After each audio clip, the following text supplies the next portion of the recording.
अस्सलाम वालेकुम जी। आज कुछ तफसीलात हैं जो नाखुशगवार वाकया पेश आया जब हम अपने सहाफ़ती फ़राइज़ सर अंजाम दे रहे थे। दो ख़वातीन आती हैं, रोड के दूसरी जानब खड़े होकर जहाँ हम खड़े थे वहां पे गाली गलौज शुरू करती हैं। चोर डाकू जिस तरह उनके नारे होते हैं वो बुलंद करना शुरू कर देती हैं। अब जितने साफी वहां थे, तकरीबन तमाम टीवी चैनल्स के नुमाइंदगान, सब ने मुतफिका तौर पर फैसला किया कि आज इनको किसी किस्म का कोई रिस्पॉन्स नहीं देना।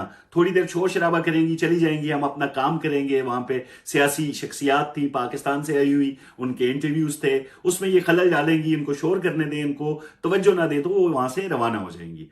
अब जब उन्होंने देखा कि 1 घंटा गुजर गया, कोई साफी हमारी तरफ आ नहीं रहा, हमारी वीडियोस नहीं बना रहा, तो वो खुद रोड क्रॉस करके हमारी तरफ आ गई। अब वहां पे बदकिस्मती से मैं खड़ा हुआ था सामने। आते ही उन्होंने जब समा का लोगो देखा, हमारे समा के मालिक को, समा टीवी को, मुझे तरह तरह के अलकबात से नवाजना शुरू कर दिया। आप लफाफा, आप बिके हुए चैनल, गद्दार हैं, आप जो है वो करप्ट लोगों को तहफ़्फ़ुज़ फराम करते हैं। अब जब इस तरह की बातें हुई तो मैं हंसना शुरू हो गया। मैंने कहा जी आपका शायद दिमागी तवाज़न ठीक नहीं है। आप जिस तरह की गुफ्तगू कर रही हैं, आप अपने सियासी हरीफों को गालियां दें, साफियों से मुखातिब ना हो।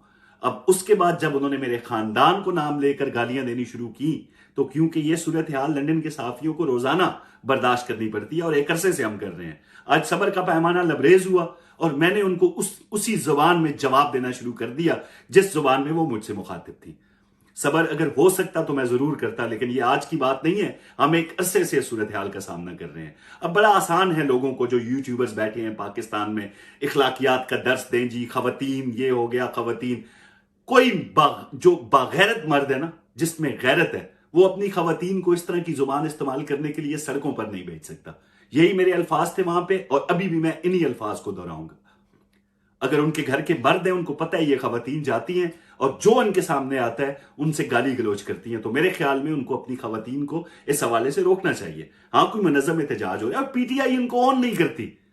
पीटीआई के सारे दोस्त हैं बरतानिया में, बड़े अच्छे ताल्लुकात हैं उनसे।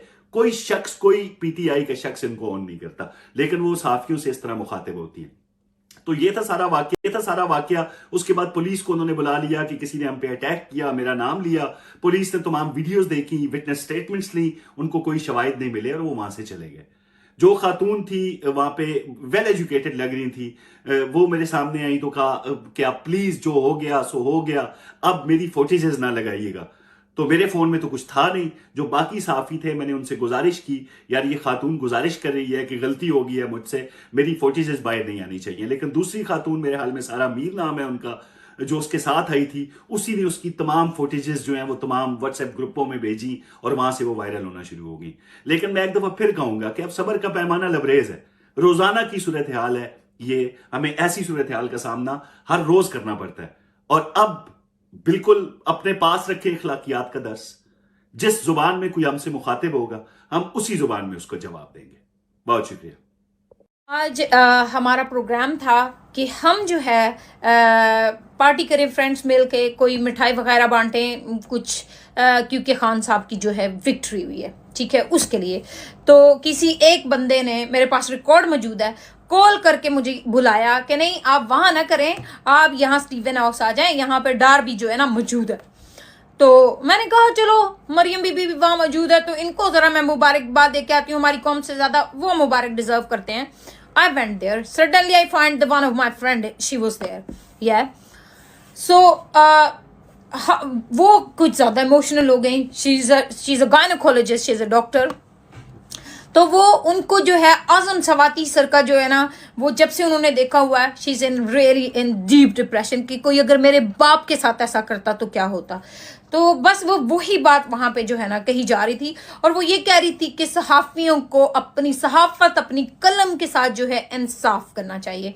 तो मैं उनको खामोश करवा रही थी कि ये एक छोटा सा मामला नहीं है, हमारा मुल्क का सहाफत जो है ना वो आजाद नहीं, आप क्या कर सकोगी, जस्ट टेक काम एंड हैव अ लुक।